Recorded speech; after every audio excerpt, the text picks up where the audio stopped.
It started not with sirens, but with silence. When Prince Harry returned to the United Kingdom earlier this year, the cameras were ready. So were the commentators. The streets were lined with reporters, eager to see if the wayward Duke's visit would signal a thaw in royal relations. But inside the palace, and outside it, security was the quiet center of every discussion. And then something happened that broke that silence.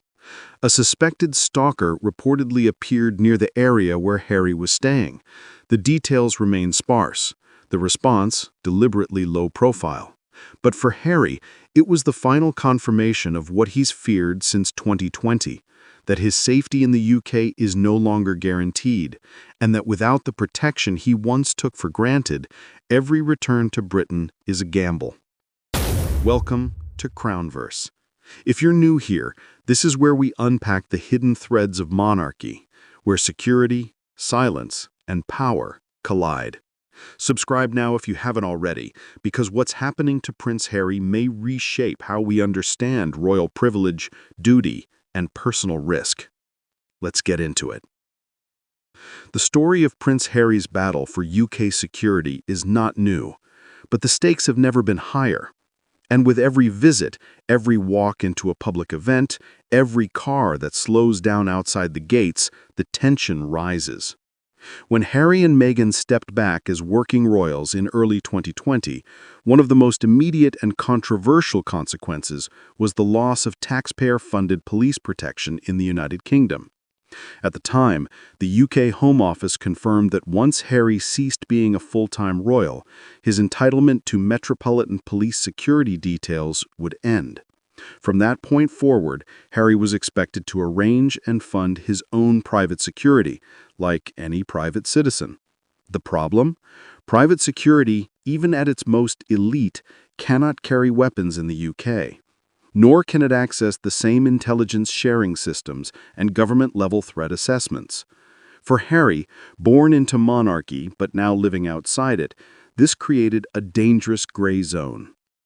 By 2021, he took the issue to court. His legal team argued that his personal risk level remains exceptionally high, regardless of his royal status. They emphasized that he had offered to pay for police protection out of pocket, not seeking free services, but the level of institutional security only the UK government could provide. The Home Office rejected the offer. Their position was firm. Access to state-funded or state-backed security is not something one can buy. It is either provided by virtue of duty or not at all. And so began a legal tug-of-war that still hasn't ended. But behind the headlines and hearings, something more personal was brewing. With each passing year, Harry's distance from Britain has widened, not just geographically, but emotionally. His visits have become rarer, the optics more delicate, the margins for error thinner. Then came 2024, a year that started with personal grief, the death of Queen Elizabeth still fresh in the public mind, and grew heavier as news of King Charles's cancer diagnosis stunned the world. Against this backdrop, Prince Harry made what some hoped would be a reconciliatory visit. But instead of healing, a new incident emerged. According to reports, a suspicious individual was spotted near the area where Harry was staying. Details were not officially released by authorities, likely in an effort to avoid panic or encourage further copycat incidents. But the presence of a potential stalker during his short return revived all the old fears. Insiders close to the Sussex camp reportedly described the incident as a nightmare scenario. It was the very type of vulnerability Harry had long feared, an unpredictable situation, insufficient barriers, and the chilling realization that he was no longer shielded by the full might of British institutional security. Days later, Prince Harry quietly resumed legal proceedings, formally submitting a new appeal in his case against the UK government's decision to strip his security. To some observers, this legal battle seems detached, just another royal asking for special treatment. But for Harry, the argument is far more existential. This isn't about headlines. It's about the weight of what he's lived through.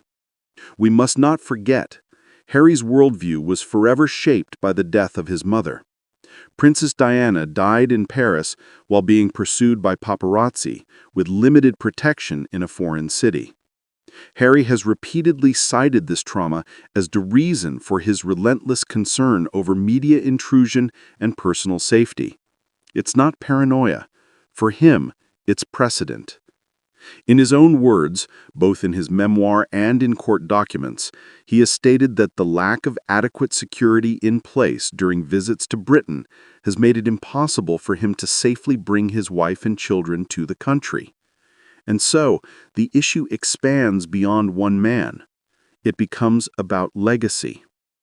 What does it mean when the son of a monarch, brother of a future king, cannot return to his homeland without fearing for his life?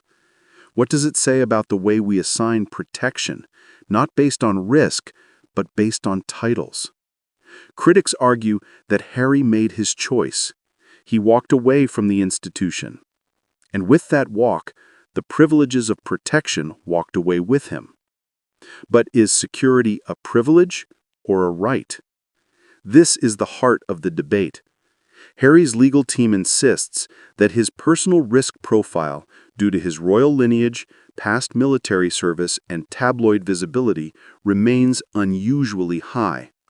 They cite hate speech, online threats, and public incidents as mounting evidence that he remains a high-profile target. Still, the UK government has held its ground.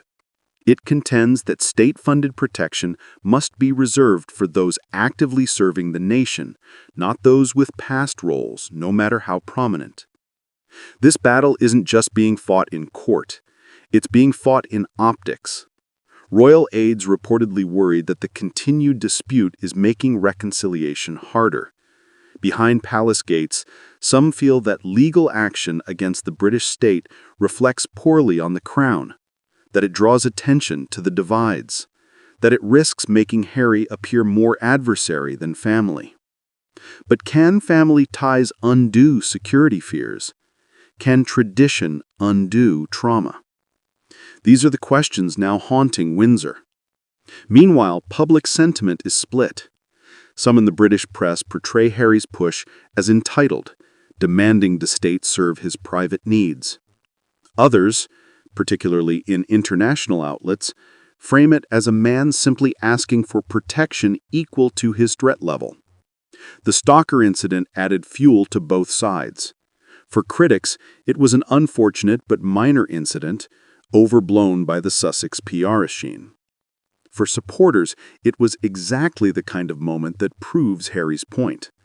A near miss, a failure of protocol, a reminder that fame doesn't fade just because you fly across an ocean. And yet the larger implications stretch far beyond Harry. This moment has reignited debates about how the monarchy adapts to a shrinking circle. With fewer working royals, fewer security assets, and greater public scrutiny, who gets protected and why? Should Princess Beatrice or Eugenie receive state security if they attend royal events? What about the Queen's cousins? Where is the line between public duty and private heritage? In a world where celebrity often invites violence and royalty is treated like spectacle, these questions are no longer theoretical. They are urgent and unresolved. As of this month, Prince Harry's legal appeal is ongoing. No final ruling has been issued, but insiders suggest the outcome could set a precedent, not just for Harry, but for how all former royals are treated in the future. For now, one truth remains. Every time Harry returns to the UK, it is an act of risk, a test of loyalty and law, a reminder that the country he once called home now greets him with uncertainty. And every time he must decide, is the risk worth the reunion? This is Crownverse. If you believe royal stories are more than gossip, if you see the pain behind the protocol, the history inside the headlines, subscribe now. Because the shadows behind palace gates are growing longer, And sometimes the quiet stories echo the loudest.